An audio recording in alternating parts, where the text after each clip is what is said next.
এটা কত টাকা? 50 টাকা।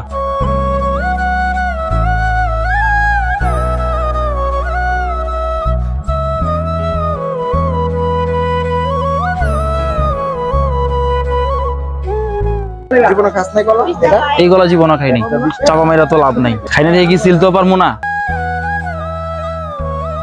এটা হচ্ছে চিম্বুক পর্যটন কেন্দ্র একদম।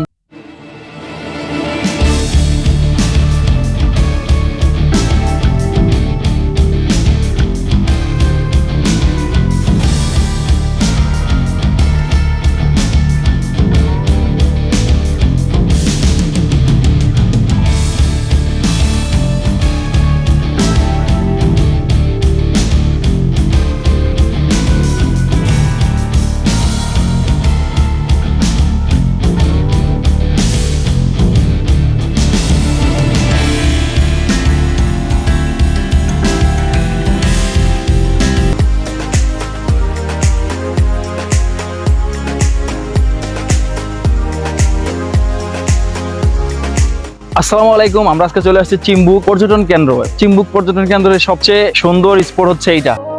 তুমি কি হবে আমার আবার নতুন করে লিখব গল্প আবার সময়ের সাথে সব কিছু যেন পাল্টে। চিম্বুকে কোথায় কি আছে সব আজকে এই ভিডিওতে তুলে ধরবো, আপনারা আমাদের সাথে থাকবেন। চলুন।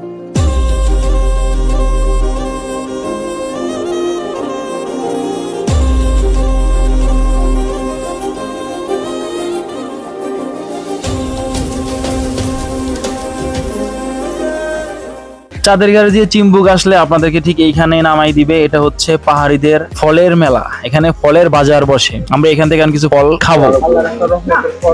খুব সুন্দর একটা কলা। তুই খাবি?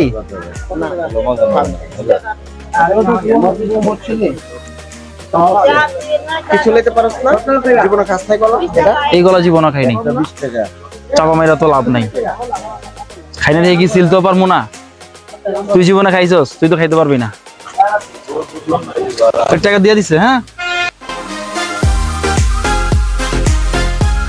এটা কত টাকা? 50 টাকা। পুরো বান্দরবনে আমাদের সবারই একটাই ধারণা যে আমরা বান্দরবন যাচ্ছি, ওখানে সব হচ্ছে চাকমা, পাহাড়ি, অন্য রকমের ভিন্ন প্রজাতির মানুষ। কিন্তু না, এখানে আমাদের বাঙালিও আছে, আমাদের বাংলাদেশের মানুষরাও। এইখানকার এই যে দোকানগুলো দেখতেছেন, এই দোকানগুলো আমাদের বাংলাদেশেরই এবং কি আমাদের বাঙালি। আমরা যেরকম ওরাও এরকম। এরা চায়না না, চাকমা না, পাহাড়িও না, এরাও বাঙালি, কিন্তু এখানে ব্যবসা করে এরা খাচ্ছে, এরাও থাকছে এই পাহাড়ে।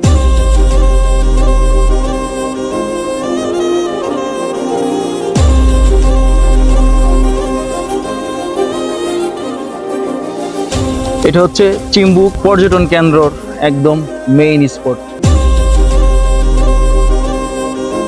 বান্দরবনে সবচেয়ে বেশি ফল ফলাদি, কিন্তু কেউ এগুলোকে ধরে না, কেউ ছিঁড়ে না।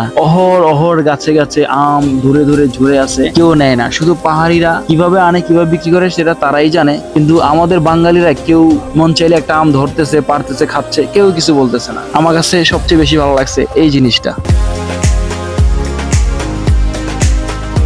একটা ভিডিও বানাইতে অনেক অনেক কষ্ট হয়, অনেক দূর দূরান্ত যেতে হয়, সময় নষ্ট হয়, ওই দিনটাই পুরো মাটি হয়ে যায় নিজের পার্সোনালের জন্য। আপনাদের কাছে একটাই অনুরোধ থাকবে, এত কষ্টের বিনিময়ে শুধু একটা সাবস্ক্রাইব করবেন, লাইক, শেয়ার, কমেন্ট করলে আমাদের অনুপ্রেরণা আরো জাগে। সবাই অনেক অনেক ভালো থাকবেন। আসসালামু আলাইকুম, টাটা।